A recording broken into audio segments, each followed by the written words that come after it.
Well, good afternoon, good morning, and good evening to everyone. My name is Stella Halemkin, BASI Operations Manager, as well as BASI Mama to All. Today, we're going to be continuing our conversations in commonality with Rael. How are you today, Rael? Good, thank you, thank you. Sorry, I just had to turn on the camera. Thank you, I'm doing very well today. And today we have a very special guest. We've invited him back again because with everything going on in the world, we needed some more sunshine and motivation. And that is Tyrone Pillay, who is our Paralympian. Tyrone, are you there? I see your name. Hi, how are you doing? Hey, can you turn? There you go. How are you? I'm well, thanks. Yourself? I'm good. I feel like, South Africans are in the house. So I'm very, very excited. You have your fellow countryman, Rael. And we also have Yasmin, who's part of our marketing team. So I feel like I'm being surrounded, and Latoya is in Ghana. So she's also part of our marketing team. So Africa's taking over kind of thing. Yeah. Totally. So how are you, first of all? I'm well, thanks. It's 11 p.m. here in South Africa, and a few hours ago I finished my Pilates class, so I'm actually still wide awake and full of energy. So the timing was actually quite good for me. Wow, do you normally stay up this late? It depends. I'm a bit of a busybody. Mind is never asleep. Always got things on the go. I'm busy working on a few things. So sometimes I only go to bed maybe at 12, 1 o'clock in the morning kind of thing. So I'm still in a good time for me. All right, I'm going to just keep diving personally. Do you sleep straight through when you go to bed that late? I never sleep straight. I promise you, with all the traveling I've been doing over the last few years, I don't even know what time zone I'm in anymore. If I can get 4 hours, 5 hours of sleep, sometimes I'm lucky. Okay, now I'm thinking this is a general South African thing because we're all my psychologist says to me that it's because I have such an active mind that I never rest. I'm always thinking about something. So, and I love all these ideas that flow in my mind. I get up and I'm like, okay, right, I need to action this. So that's probably part of the reason why I never sleep that much. Okay, is that why you don't sleep as well? Well, yeah, probably. My mind's always working, like Tyrone. Our minds work, our bodies work. That's it. We got to give up some things, and we give up sleep. Exactly. Yeah. Well, today is World Be Kind Day. So I wanted to ask you both, what does that mean to both of you in today's world? How do you practice being kind? Wow. I think it's just a way of life for me. It was the way I was raised as well. I come from very humble upbringing, so my parents always instilled certain values in me. And one of the most important things was I saw what my life could have been had I not been given the opportunities from my parents. So therefore, I always say I want to be kind to others, make sure people are always taken care of. I mean, if I just take, for example, COVID and what you see around you with what's happening, I mean, it's a simple thing of just one random act of kindness that could lead to so many other things from other people, which could contribute to something greater as well. So, I always look at those kind of things in just the simple way I live my life. Well, I couldn't agree more with Tyrone. I was raised that way, always raised to give kindness to others, always raised with the thought that every single person in this world deserves dignity, respect, and kindness. And no matter who you are, no matter what you do in life, you deserve kindness, or that person deserves kindness, dignity, and respect. So, we were brought up, both of us in South Africa, very different times. Tyrone's a little younger than me. Tyrone, when Stella said to me, you were born in 1980? 1980? He's a baby. So, yeah. Anyway, brought up during different eras, but clearly we were raised with the same values. And I instill those values in my son and in BASI as a family. Those are the values that we cherish, and we instill in all our students, our clients. That is what BASI is: kindness, dignity, respect to all. Yeah. Great. So, Tyrone, I was reading some of your bio and also going over the last interview we did with you, and your father played a huge part in the man that you are today. Can you share some insights about your relationship with your dad? I know he's passed, and I'm sure he's looking down, being super proud of you. Yeah, I mean, I think every kid growing up, you look at your parents because, I mean, these are the people that raised you. These are the people that made you who you are. So for me, my mom and dad were very important in my life, and my mom is still alive today. So she has an active role in the way I've been brought up and the way I do things. And I know for a fact he's looking down upon me, and he always will be proud of me and what I've achieved in my life, but not so much on the sports field, but what I've done for my community, what I've done for society as well.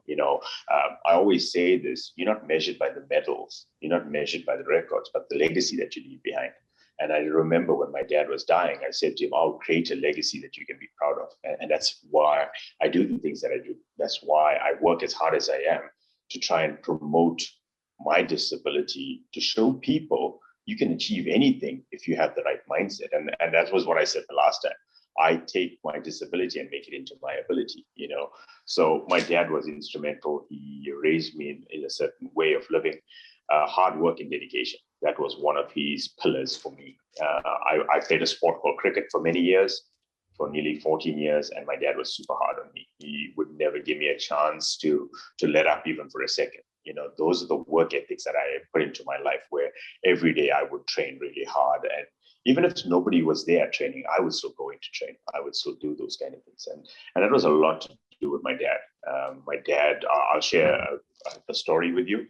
The one day my prosthetic leg broke and I fell down in the house, and I looked at him and he says, "What are you looking at?" And I'm like, can't you help me to get up? And he's like, "No, one day I'm not going to be alive to help you. You need to do this for yourself." Picked myself up with the broken foot, hopped all the way down to my room to get a pair of crutches and start walking. And these are the kind of values that he's put into me, that I need to work hard. I need to be independent. I need to do things for myself. And I live that life every single day. And I always think about him in everything that I do. So I stay grounded and I stay humble and true to myself. Wow, that sounds amazing that, he already instilled all of that in you. And I know Rael also had a special relationship with his dad. Definitely. It also shaped you in a way, some of your values as well. Would you share some of that with us too? Very much the same, Tyrone. It gives me chills when you talk, because I can hear my father saying those same things that your dad said to you. But being grounded and being humble, those are such important values. And they're important values as professional athletes. I was a dancer for years, a teacher. We must remain humble. We must remain grounded and humble. And in fact, the more exposure we have, the more medals around our necks, in whatever way, shape, or form that takes, we need to be more grounded and more humble. Because people then look to us, look to you as a role model. Clearly, many do. And that humility must sit at the core of everything we do. 100%. So you're getting ready for the Olympics this year. And in a world that's constantly transitioning, how do you stay focused? I always ask myself questions. Why do I do something? When I get into something, and trust me, there's so many things I get involved in. So I always ask myself why. My main focus is to inspire and motivate people. And if I'm doing that every single day, I will train harder. I'll be determined. I mean, every day I have a conversation with someone who tells me I inspire them and I motivate them. And that fuels this beast. I promise you, yes, I'm this calm, gentle person that you see now. But when I step into that ring, I'm an utter and total beast. When I get in there, I fuel off what people say to me and what people do, the messages I receive. I mean, when I was in Rio at the Paralympic Games, every message just fueled me. And I just went out there and I gave it everything I got. And those are the way I feel that helps me every single day, is that I look for inspiration from people. I hear stories from people who are challenged with whatever things that they face, and they look to me as that beacon of hope and inspiration. So if I'm doing that, I'm giving hope to our world and our society. And I think those are the big things for me. And that's what drives me every single day. And I will always give 150%. You'll never hear me say, oh, I'm happy, ever. Every interview I've ever done in my life, I've always said, I'm never happy. And it was funny because even in Rio, when I threw like the personal best distance that I've thrown, they said to me, are you happy? And I'm like, no. They said, why? I could go further. And that's the hunger that I have. You know, it's like, I always want to be better. I'm 41 years old, and in the sport, I'm probably one of the oldest guys, but I still believe I'm better now than I've ever been. I know my body better now than I was in my 20s. So, you know, you can always learn, you can always get better, you can always do things. And that's what fuels me permanently. Wow, it sounds like the never-ending journey for, yeah. I don't want to say perfection because you're not using that word, but that just always bettering yourself, trying to push yourself even more. For those of you who have not followed him on Instagram, I have to say that the gentleman that you see in front of you right now, calm, well-groomed, some of the pictures on your Instagram are scary. I mean, you look so, I don't want to say beast, but you kind of look really like, when you. Yeah, like I said, the nickname the Hulk is obviously apt for me because of how I am as a person. I'm really calm and gentle. I don't have that aggressive side of me, except for when I step in that ring. It's just some stuff that we've been working on, and it works specifically with the psychologist on that. When I get in there, you got to switch on. And then when you get out, you switch off, you know, you go back to that person altogether. So it's weird because obviously the Hulk is that character where he's very much that simple, chill kind of person. And then when the green comes out, he's somebody else. So that's where the nickname came about, the Hulk. Well, in America today is National Superheroes Day. So, oh, wow, okay. Yeah. So it's interesting that you mentioned the Hulk because in my world, you are my superhero. Thank you so much. I really appreciate it. And I follow you and I find everything that you're doing so inspirational, especially your the organization that you're working with, Jumping for Kids. Jumping Kids, yeah. Jumping Kids. How did you get involved with that? Oh, wow. So, like I said, as a kid, I was very blessed. I've always been an overachiever. I was 10 months old when I started to walk. So I needed my first prosthetic leg at the age of 10 months. And my parents obviously were blessed in that they were able to give that to me. And I always looked at that as what helped me to get to where I'm at right now. So I said, I want to do something similar for the next generation of kids and to help them. So I was sitting at my psychologist the one day and I said to her, we need to do something. I mean, don't get me wrong, winning these medals and having records is all great, but I'm not doing anything great for my community. I'm not doing great for society. So she says, what do you want to do? And I laughed and I said to her, I want to do something crazy. She says, like what? So we have a stadium that's 130 meters high in the sky. So there's like a staircase that goes on the side of it. I said, I want to run up that staircase. So she looks at me and she knows I'm afraid of heights. So she says, are you sure you want to do this? And I'm like, yeah, I want to do that. And we put this idea together. And obviously at the time, Jumping Kids was still setting up as an organization. And I said, I want to contribute to them because of the work that they're trying to do, which is trying to help kids to get active, become mobile. And that's when it all blossomed. From 2013, I raised about, I think it was $75,000 back then. So we could get nearly 12 kids fitted with prosthetic legs, change some of their lives forever. I mean, there was a kid who, for the very first time, walked on that day. And it was epic. It's life-changing. You know, for me, when I see these moments in my life, winning the medal means nothing compared to that. You know, changing the way someone sees the world, changing the way they see themselves is far greater to me than the medals. I mean, the medal was a catalyst to help me to get there, but changing somebody's life forever is priceless. Wow. You know, Tyrone, that's so profound. I saw the work you're doing with kids, and I agree with you completely that the medals are the vehicle, they're the catalyst, but what you're doing by changing lives is so much more profound. And it brings me to these conversations that we're having and this platform that we started. And, you know, every now and again, I'll get someone comment, usually quite kindly, sometimes not so kindly, like, stick to Pilates, stick to what you know, and stay out of social issues. And, and my comment is exactly what you've been saying, that you shouldn't have to stick just to your athletic activity. You're changing lives. Exactly. Why must you stay in your athletic activity and not move out? By moving out, you're changing lives, you're impacting lives, you're changing the world.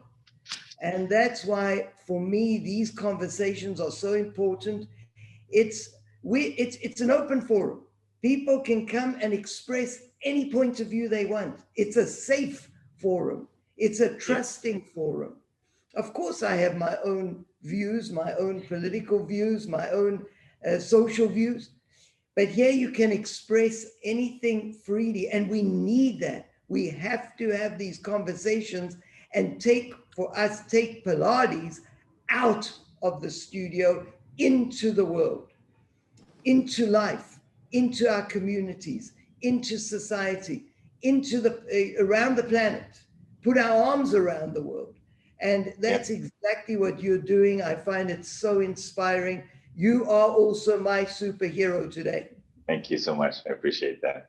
I don't look at myself that way. I have to be honest with you. And the reason why I say that is there's far greater people out there doing greater things than me. But when I do put my head to rest, I want to know that I've contributed to something great in society. And I want to know that I've never harmed a soul. And I've done everything that I can to create a better world for all. Absolutely. Absolutely. Tyrone, I've only got one little bit of a gripe against you, I got to say. It's a little bit of a chip on my shoulder. That picture that you're doing in that horseback, I created that exercise and you look better than me. So I don't like that. I doubt it. I doubt it. I mean, I see you every single Pilates session. My instructor's got a picture of you on there. So I look at you and I'm like, there's no way I can look as good as that guy. I mean, that's next level. I hope one day I could be half the man that you are when it comes to the way you train and the things that you do. So as far as I'm personally concerned, I don't think I make justice to that photo. No, you look amazing, amazing. Thank you. You do great justice to it. I'd far rather look at that one than at myself doing it. So you look awesome. I love the fact that you do it. We got to make a post out of that picture. You look fierce. I love it. I love it. I try to smile when I do Pilates, but it doesn't work sometimes for me. I think that serious look is always how hard I'm training in Pilates and how hard my instructor is pushing me all the time. But that's just great. I mean, it is an amazing picture and it's very inspirational to see you doing it. And because I know I can't, I haven't gotten there yet. I'm working on it. You'll get there. Trust me. I do want to wish you happy early birthday. I know your Thank you so much. So congratulations. We're looking for great things. Stella's birthday as well. Stella will be on the 16th of May. 16th okay, I'm going to do a shout out to you, Stella, definitely, right? Thank you. Absolutely. You're the 1st of May, Stella 16th. And Rael's passed. He was April 16th. So yeah, I saw that. I was actually meaning to send you an email, but obviously I sent you something on Instagram. I'm not sure if you saw it as yet. I got to confess, I didn't see that one, but I just felt so much love and blessing coming from around the world, including from Mother Nature, who gave me the gift of seeing 2 whales oh, wow. the day in the morning after my birthday. So I just felt blessed from around the world. And thank you, Tyrone. I really appreciate it. Well, I'm just going to say happy belated birthday then. How's that for you, right? Thank you. I love it. I'll accept it and embrace it. Never too late to give someone a good wish. And stay as amazing as you are and contributing to something greater for all of us. Thank you. Thank you very much. So before we continue, do we have any comments or questions for Tyrone right now? I got my nice face on, so feel free to ask questions. Yes, but lots of love for Tyrone on Instagram Live. A lot of love coming your way, Tyrone. A lot of love. Thank you. And Tyrone, you don't know all the people on the screen, and neither do I know everyone, but I just see people from all different time zones. And I see my dear Alexandra from Thessaloniki, Greece. And, that people are just always supporting it from different time zones, all different times of the day or night. I don't know about you, Tyrone. I know you probably do quite a lot online. I was quite skeptical of online communication, but I have found it so incredibly inspiring, particularly at a time when we need to embrace the globe and to be able to connect the whole globe at one time. To me, just seems fascinating. I never tire of seeing all the people on the screen who I know from different parts of the world, and feel that we're so deeply connected in our energy. So do you feel the same way? I totally agree with you. I mean, I always say this when I'm traveling and I'm competing around the world, my best friend becomes my cell phone, which I basically thrive off, because I get these really great messages from people, and I'm a very approachable person. I love people connecting with me. I think that after the first talk that we did, there was a whole lot of people that sent me requests, and I think I followed just about every single person back, and they speak to me even today. I mean, the one lady wrote to me saying, it was so amazing to meet me the first time, and we chat often, and it's simple conversations. I try my best where I can to communicate with people. I love the energy. I feed off that. I've always said that. I like that about it. Connecting with people all around the world. That's what helps with me not sleeping. So I can communicate with people from every single time zone. I mean, I have Japan at one point, I have the US at the other. South Africa is generally sleeping by the time I'm still awake. So that's the only thing I need to work on. That's great. That's awesome. Well, we'll be sending you special messages around the Olympics for sure. Thank you so much. We'll get the whole BASI world behind you on that one. I'll do a pose while I'm in Tokyo. How's that for a deal? Well, we'll do one better. We'll get you to do that pose, and we'll get BASI Japan. Okay. BASI in Japan is very big. So we've got. I actually been to a studio, Satako. I went and trained with her when I was in Japan. Yeah, great person, lovely person. She just had a baby, a gorgeous little baby. Yeah. Put his picture up on Facebook and Instagram the other day. So Candice has got a question coming our way. Yes, I invite a question from Yasmin. She wants to unmute and ask a question verbally. Go for it, Yasmin. Hi, everybody. Hi, Tyrone. Hi, Yasmin. Such a pleasure to see you today, and finally to kind of meet online. We've been chatting over Instagram, and you are so approachable. It's amazing. I'm astounded how you can answer me with such a busy schedule. It's great. But you always do. I've got a question for you, and you were talking about, this mindset. I know obviously so much of your day consists of physical training, right? I'd love to know how many hours you put into physical training, but on the flip side of that, how much mindset training do you do? How much do you concentrate on your mindset and preparing mentally for these for just your life, basically, but these kind of huge preparations for being at the Olympics and just preparing, your attitude? How do you keep calm as well, and energized all the time when you've got such an intense schedule? What's the balance between mindset workouts and physical workouts? So the one secret about the Hulk, right? He's never calm. He's always angry, that kind of a thing. So I'm just teasing. The thing is, I actually work a lot on the mental aspect. I think also the challenges that I've faced in my life have helped me so much to get to where I'm at. So I think from a mental point of view, I've been training for this all my life. I was 3 years old when I dreamt about the Olympics. I dreamt about going to that level and competing. I always dreamt about competing for South Africa. So, those kind of things have always been there. And as a youngster, when you're that determined it all falls into place. You hard work, you're driven, you're determined towards it, those kind of things. And if I look at my day-to-day, I mean, I train for 6 hours a day, physical training, and that's easy. I'm being honest with you. Lifting weights in the gym, I find, is absolutely easy. The hardest part is the visualization, the mental aspect of it, where I have a psychologist that helps me tremendously. And I mean, I can't speak highly of her, or more highly of her, because of the way she's actually pulled me up to where I'm at. But one of the greatest things was my mom and dad and my grandmom, who actually helped me to get to where I'm at. They made me understand what life is about. They made me understand what I need to do to get there. And those were the building blocks for my mental capabilities that I have right now. I'm not saying I'm the best at it, but I'm really strong-minded, because I know what my goals are. I know how to achieve them. I know what I need to do to get there. Nothing puts me off. I mean, yes, Stella mentioned my birthday, 1st of May. You'll see me in the gym on the 1st of May. You'll see me training on that day. There's no let up. Every single day is the same for me. I work really, really hard. I'm not blessed with talent.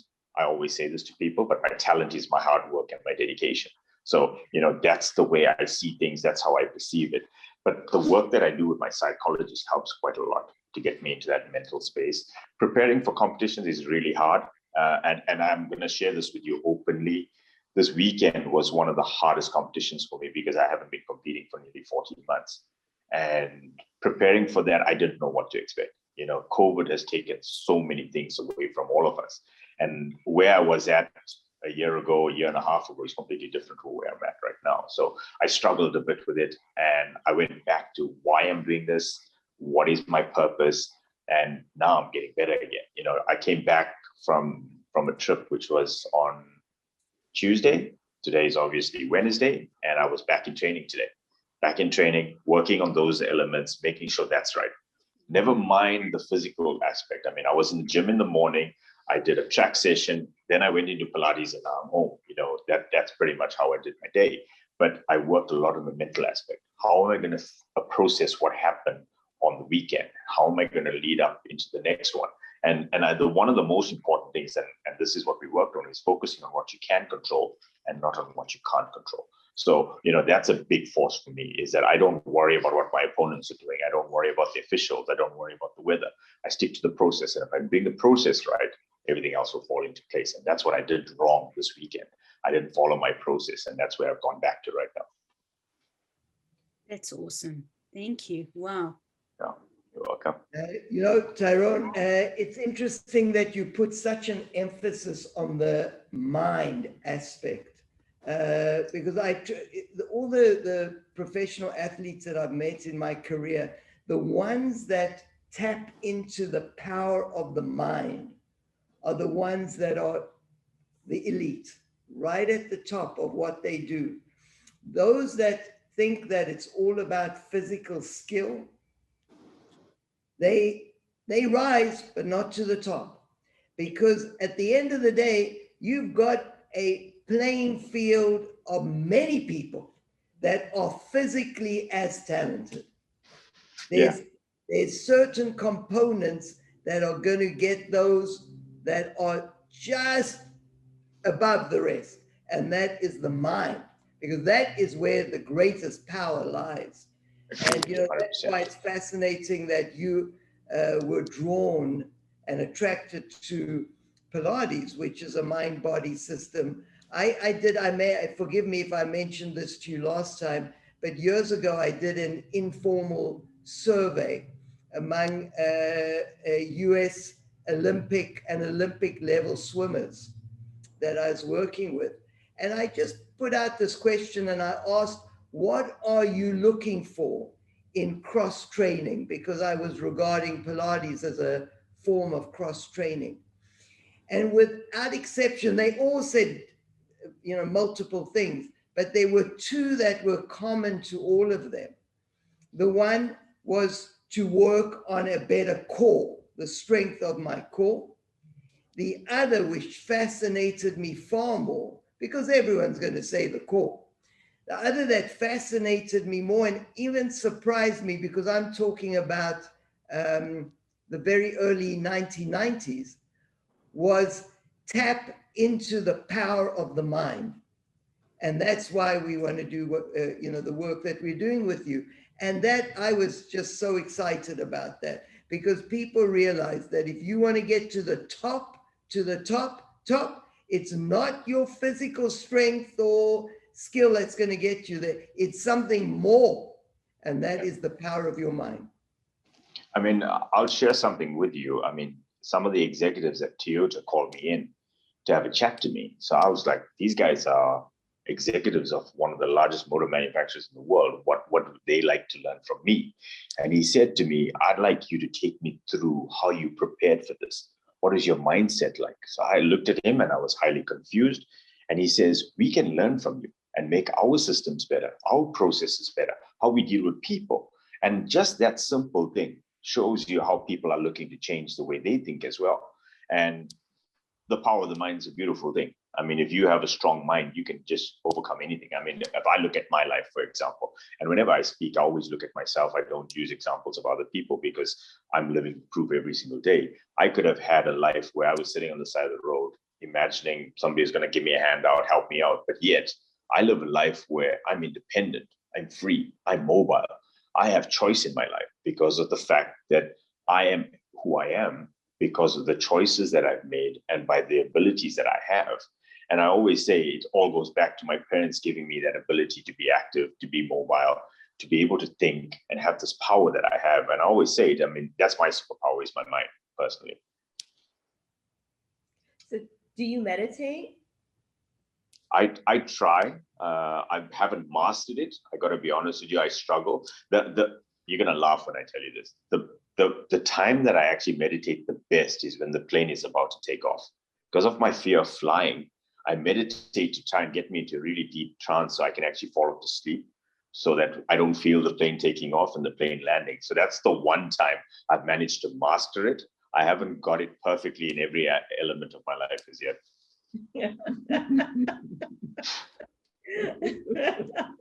That's another thing we share, Tyrone. That's when I meditate my deepest, when I'm taking off on a plane and when I'm landing. I go super deep. I'm learning a lot about you. See what happens when South Africans connect. Yeah, exactly. Super inspiring, Tyrone. I got to tell you, you know, that line of yours, turning disability into ability.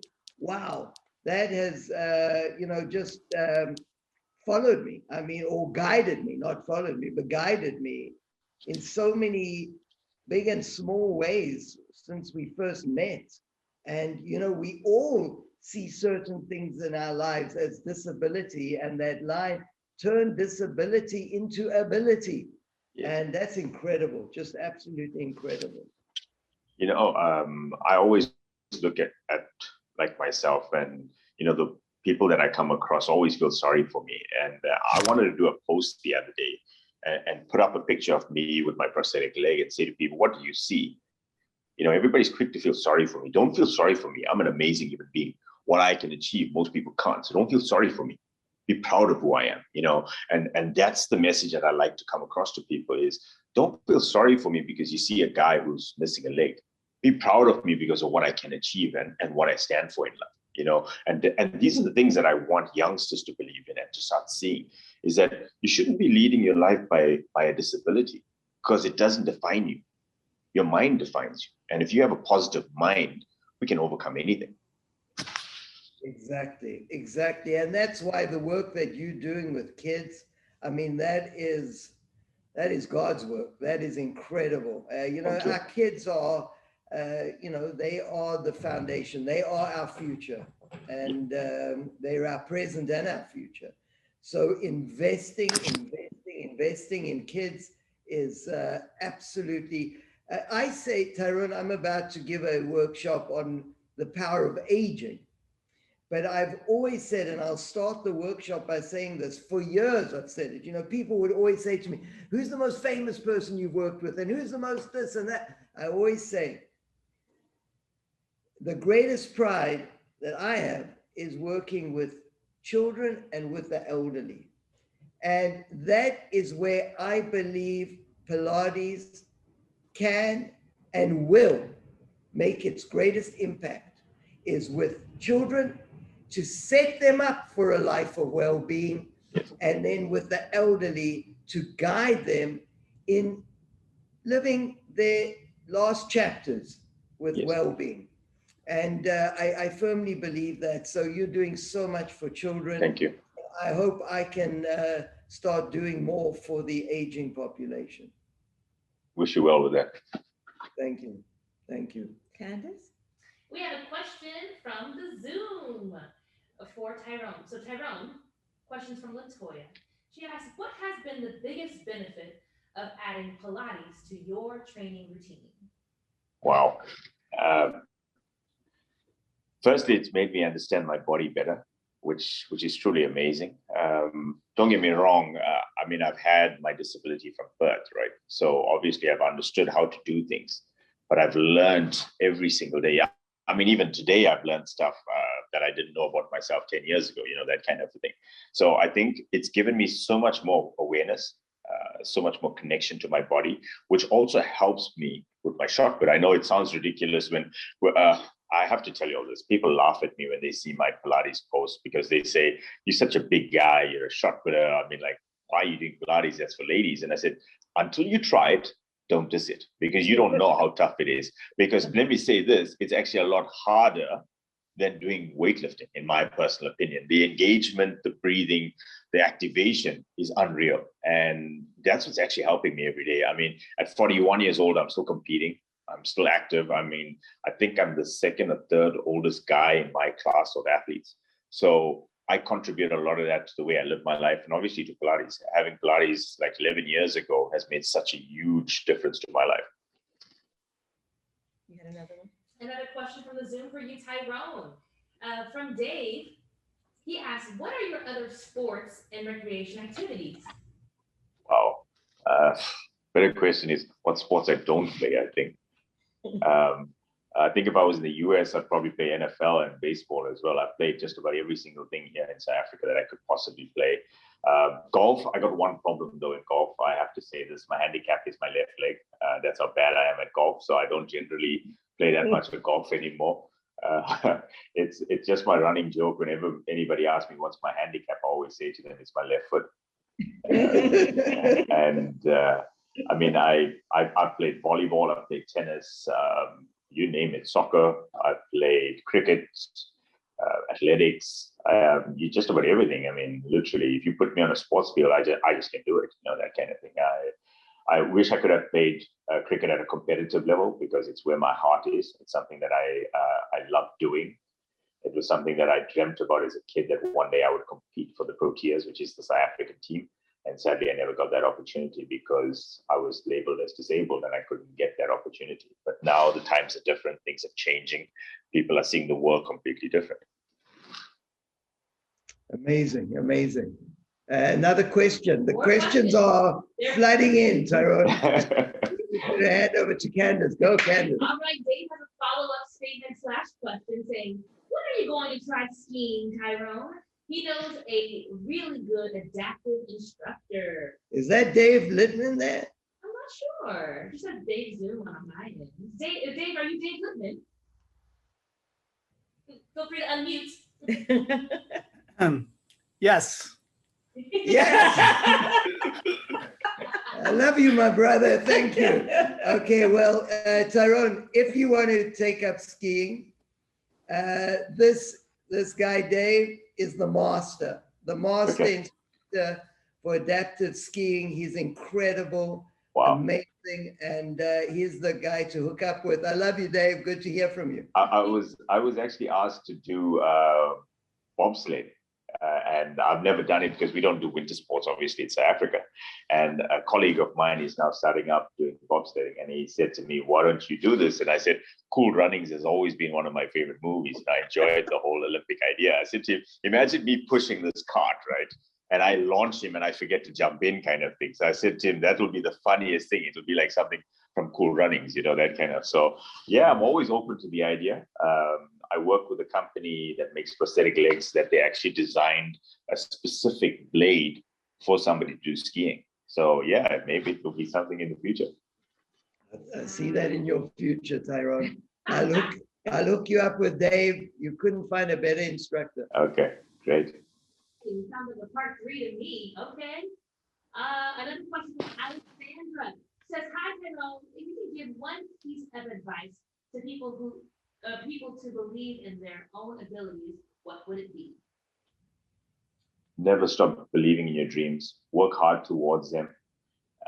I'm that example where I saw myself as a 3-year-old kid one day competing at the Olympics. It took me 33 years to get there. I never stopped.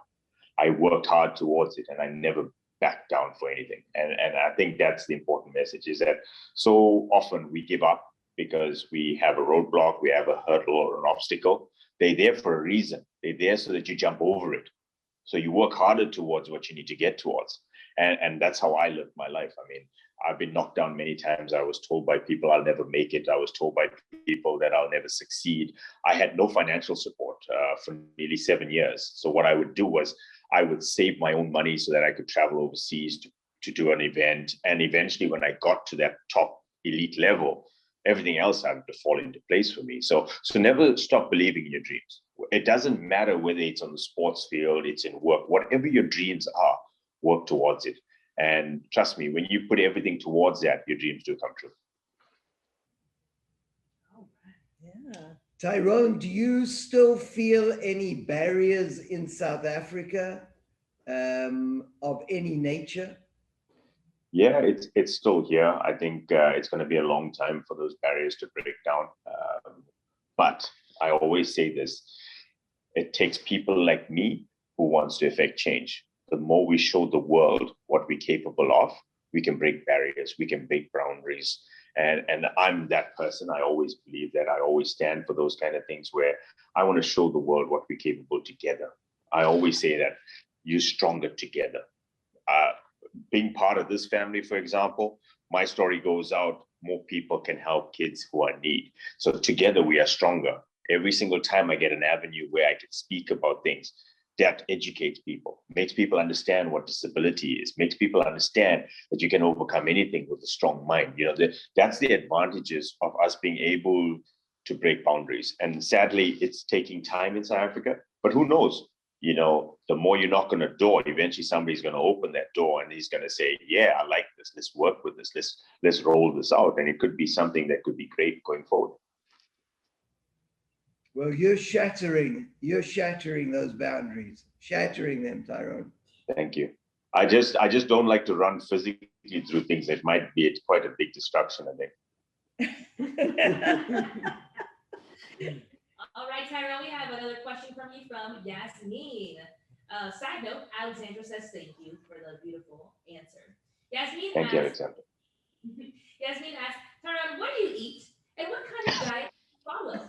Are you a vegetarian? Or do you eat meat? Do you eat a lot? Wow. Okay. I can answer the last one. I think you eat a lot. For sure. I think if I have to convert it into pounds, I'm nearly 265 pounds. So I think from that point of view, I have to eat a lot to get to where I'm at. I played around with different things. So obviously I have a team of people that devise my eating. They tell me when I need to eat what, which phase of training we're in. Obviously I try not to be too big and too heavy because it actually is counterproductive to me moving in the ring. But obviously a lot of muscle. I'm not bragging, but that's what we do. We do a lot of muscle stuff. So obviously you need to fuel the muscle. So a lot of food. I toyed with the ideas of obviously being vegetarian. I tried it. It did not work as successfully for me. I lost way too much of weight and too much of muscle when I was doing that. So I have to basically look at what they advise as far as what I can eat. There's periods of time that I don't eat meat and I only stay strictly vegetarian. So, you know, she designs all of that for me. So it makes my life a lot easier. So she tells me from Monday to Sunday what I need to eat. And like I said, it all depends on where we're at in our phase of training.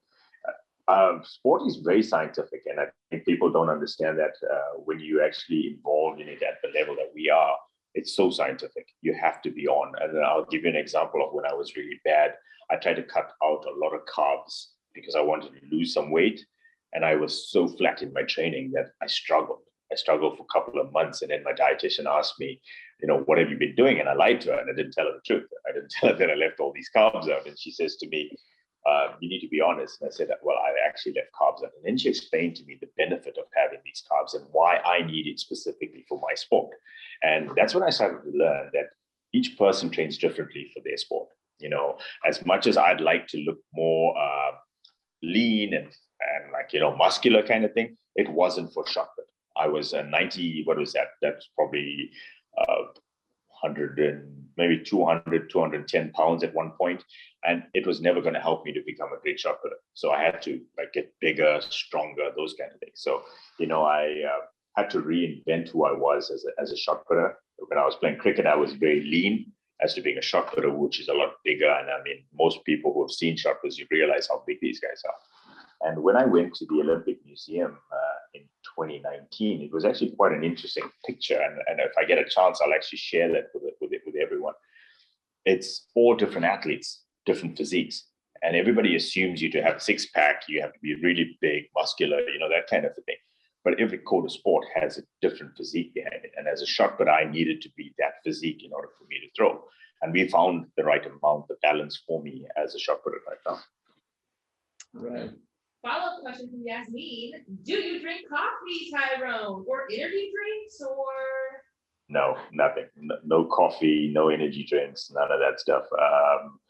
I've taken to green tea, I must be honest with you. I mean, the amount of time that I spend in Japan, I've actually taken a green tea. So I drink a lot of green tea. That's probably like the only type of drink I would probably say I have. Awesome. A few questions from Latoya. She asks, what has been the biggest benefit of adding Pilates to your training? And how do you decompress? What is your self-care time look like? Wow, decompress. I don't even know how to answer that one because I don't know how to decompress. As far as Pilates is concerned, I think I answered a bit of it earlier. I think it's helped me so much in understanding my body, understanding how to balance my life as well. I've become a lot calmer in that I've understood body awareness. So I think, it's a couple of things altogether. But as far as totally, I think it's helped me tremendously. It's got me to a really good space in my life as well. I think physically, it helps me tremendously. I mean, my core, my stabilization, that kind of stuff has just been amazing, huge improvements. You're going to laugh when I tell you this. I went for a medical assessment and I used to stand in at, I think it was 5'9", and the lady doing the assessment said to me, what's your height? I said 5'9". She says, no, you can't be 5'9". You way taller than 5'9". I said, I'm 5'9". I know I'm 5'9". She puts me up against this wall and she measures me and I'm 6'1". And she's like, wow, okay, how did you get taller? And I'm like, I have no idea. I was always 5'9". She said, what have you been introducing into your programs and stuff? And I said, Pilates. And immediately she saw my posture being correct. The way I stood, the way I stand all the time now is improved. So obviously I grew, and all the short people that I know tend to say to me, I'm going to start doing Pilates if you could grow so much.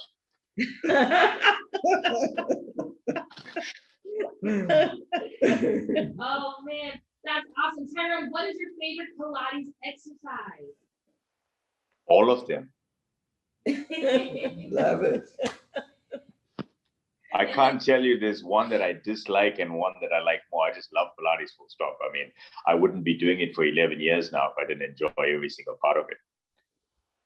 Amazing. And Tyrone, in the 11 years you've been practicing Pilates, how much do you work out on the Pilates equipment versus your other workouts in your week? Well, I got to be honest, my schedule is so crammed at the moment with everything that I got to do. So I used to try to do twice a week. At the moment, it's just down to once a week because of time and to try and fit everything in. I'm learning to have a balance in my life as well. So it's really difficult at this moment. It's just purely once a week. And I do mess around at home a bit without my instructor. Not as successful as when I'm with her. I think it makes it so much better when she's there because she can catch me out when I'm doing something wrong. Candace, just come let people see who you are so that you're not just a voice, Candace. Candace, come into the picture. That's Candace. Okay, so go back to your job. Tyrone, you're awesome. Shout out to Yasmin, Alexandra, Latoya, and Dave for the amazing questions. If anyone else has a question, feel free to type it in chat or unmute to ask verbally. So Tyrone, you mentioned that you're working on finding balance in your life. How are you doing that? What tools are you doing to find the balance? So it's been really challenging. One of the things I'm struggling with is that I don't know how to say no to people. I want to help everyone. If somebody writes to me and says they need help with a prosthetic or helping the kid get a prosthetic, I try everything I can to try and get it done. So I'm at a point where I'm trying to do too much. I got to be honest with you. And at this moment in time, my psychologist says we need to focus towards what's going to get us to Tokyo. Tokyo is your goal. So that's what we put as the focus right now. That's the thing. And everything else is now getting to a point where I will still assist, but I redirect them to various people. So for example, if somebody says to me, oh, wow, we love how you do Pilates, how can you help us? And I would direct them to my instructor, for example. Or if somebody says to me, I want a prosthetic for my son, I would direct them to the organization directly. So it's actually at a point where it sounds like I'm being selfish, but I have to be at this moment in time because I was struggling, because everything was all about everything that's coming in permanently, and you can't manage that. And I'm sure you guys know it. I mean, Rael's obviously in the same situation where you're just inundated with so much, and it's hard to fit them all in a 24-hour day. And for me, that's becoming a big problem in my life right now, is that I just don't have enough time in the day to get everything done. So now I'm getting to a point where I'm starting to understand, for now, Tokyo is my focus. Once I'm done with that, I can go back and revisit everything. So trying to get that balance is a matter of now prioritizing what's important right now in the short-term goal, medium-term goal, and your long-term goal, those kind of things. I know I sound like a bit of like a businessman when I'm saying this, but you have to do these things, especially at this level and what you're trying to achieve. So Tyrone, I'm going to ask another question that I'm sure everyone wants to ask, but I'm going to be the brave one to ask. Do you have a significant other? Do you have a partner in your life? Yes, I do. Okay. Matchmaking over. Tyrone,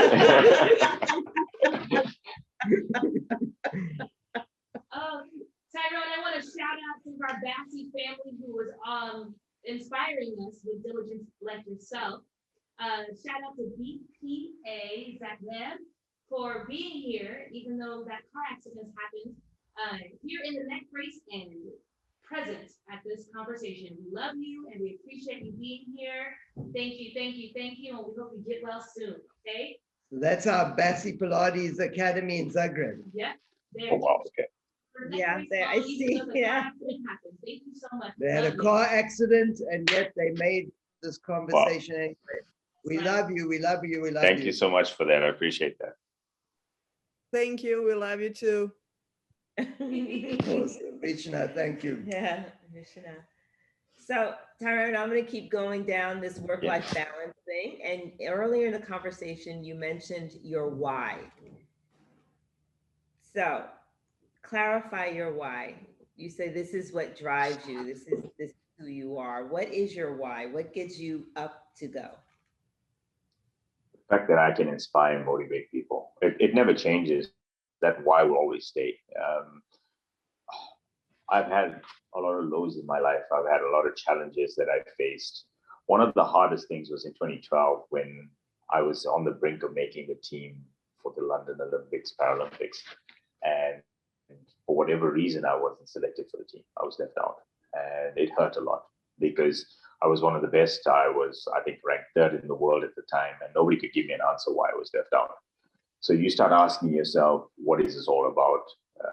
And then I said, I'm done. I don't need this in my life. I can do so many other things with it.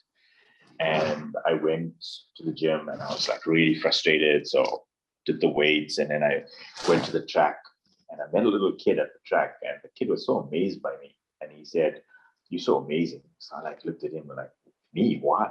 He says, you come here every day, you train as hard as anybody else, you give everything you got. And that's when I realized why I do this. I don't do this for myself. I don't do this because I want to win a medal and put it around my neck and walk around, because my medal sits in the shoebox, which people don't even know that, nobody even gets to see that. That's the way I am as a person. I do it because I want to inspire the next generation. I want people to see what we can achieve if we put everything into it, if we want to become that person. So that's the why, and it'll always be the why. I remember that day every single time I think about my journey and I think about how I really wanted to stop. And that little boy and that encounter made me believe that I need to do this for something greater. That's amazing. That's a great why. That's a great why, Tyrone. That's a great why. I think we all need our why. And you know that why, clearly it's just your North Star. It is what guides you. You know, I have my why, and you know, well-being is my why, and well-being exceeds far beyond the walls of a Pilates studio. Yeah, I'm just so proud that we're bringing goodness to the world at a time when the world desperately needs it. Desperate.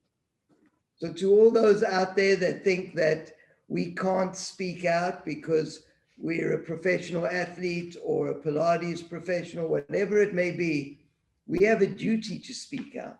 Silence is being complicit. It's not a solution. It's part of the problem. We need to voice goodness. That's how we create ripples of energy around the world. And we give hope. Give hope. And that's what the world needs a lot of, is hope. And that's what we're giving every day. That's what we're trying to. Yeah, absolutely. Particularly right now. Absolutely. Yeah, absolutely. We need a whole lot of hope. So Tyrone, outside of winning the Olympics in Tokyo, which I know is your goal. No pressure, no pressure. What does life look like beyond Tokyo? I know even in a business plan, there's a point where you're like, okay, I have to think about what's going to happen after that. So what does that look like for you? It's interesting you say that, because the plan was to always retire after Tokyo. So at the end of 2020, my plan was to retire and look at life differently. I'm going to share something which most people don't know as yet. I don't want to end this way. This is not how Tyrone Pillay ends the show. I'm sorry. I have to end the show in the big possible way. And for me, Tokyo not having the fans, not having the spectators is not the show for me. I'm sorry. I know it sounds a bit selfish when I say that, but I lived my life where I had 70, 80,000 people in those stands. And that's how I want to end.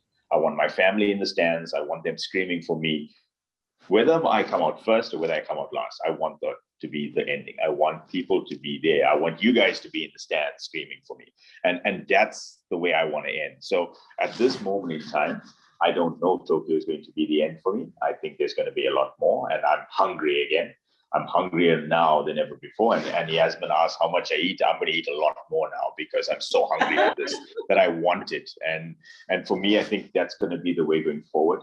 As far as life after sport, there's a lot on the go.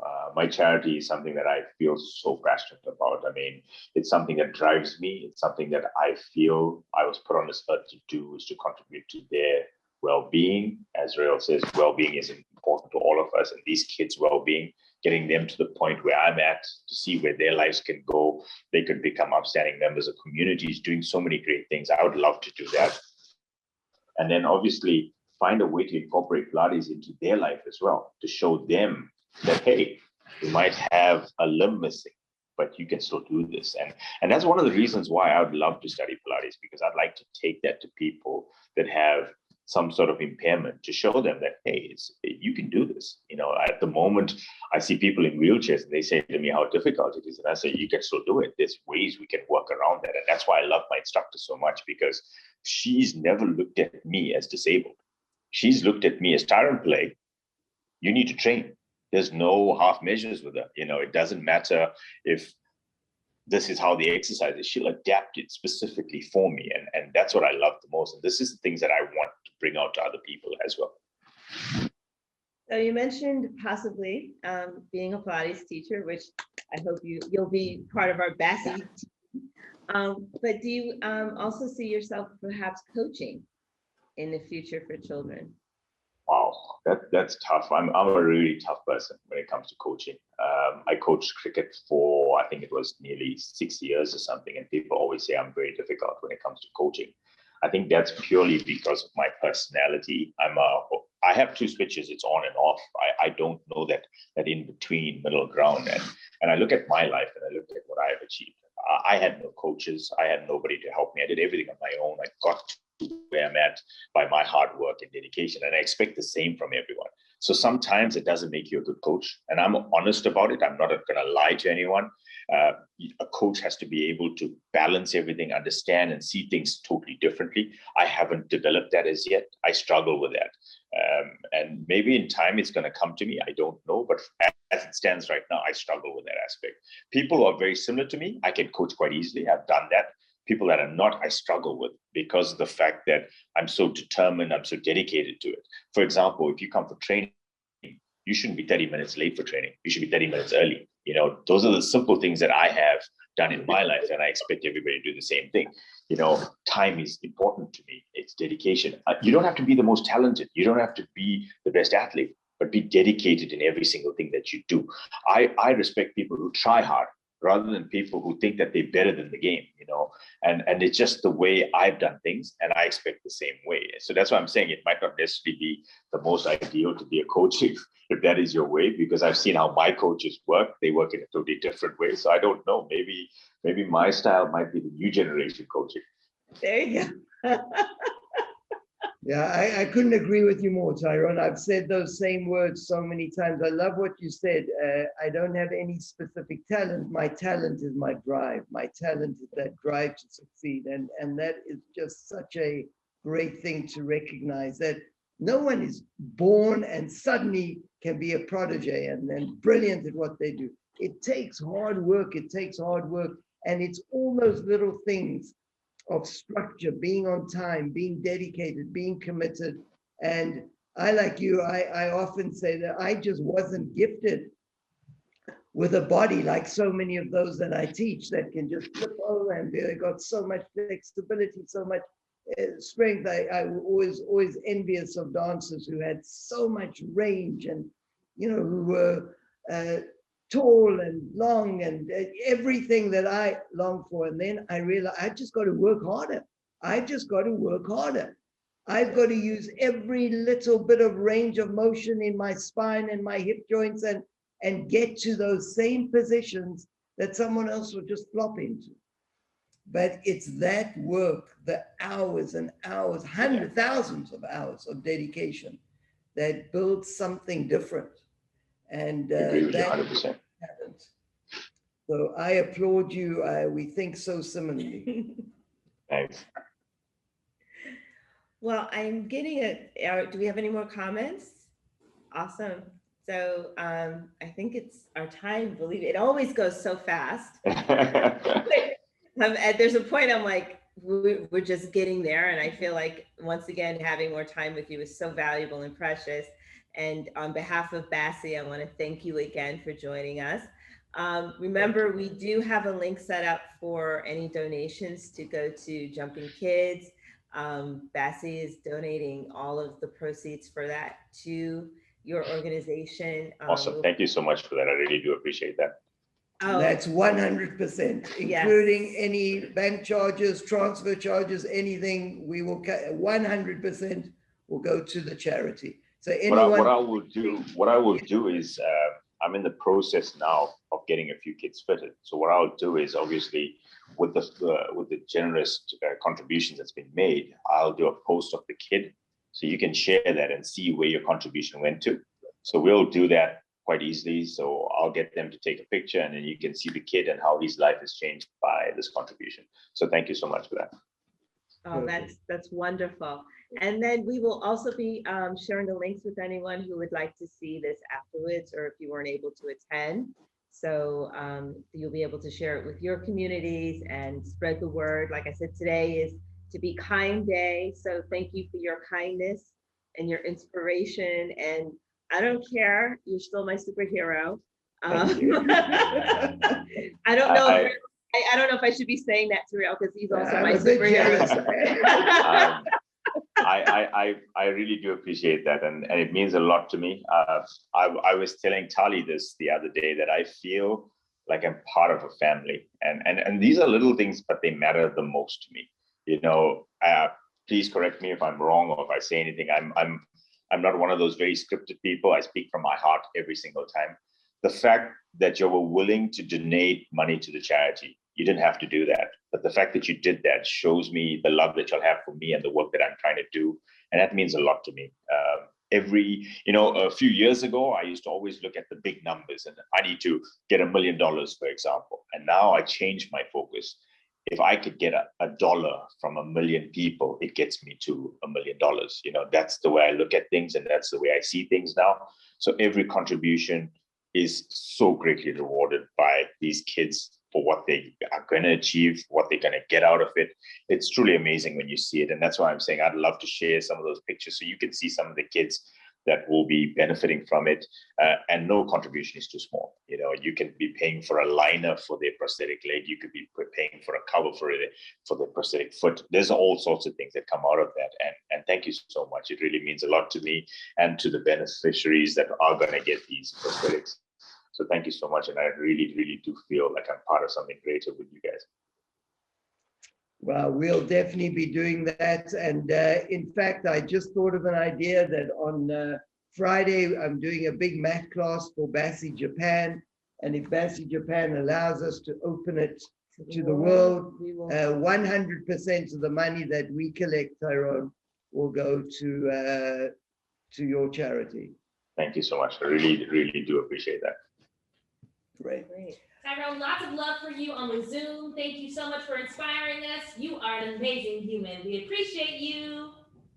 Thank you so much. I really do appreciate it. And to everyone who stayed up, I know the time difference and as early as it is in some places and late as it is, thank you so much to be there and to listen to what I've had to say and to be a part of this.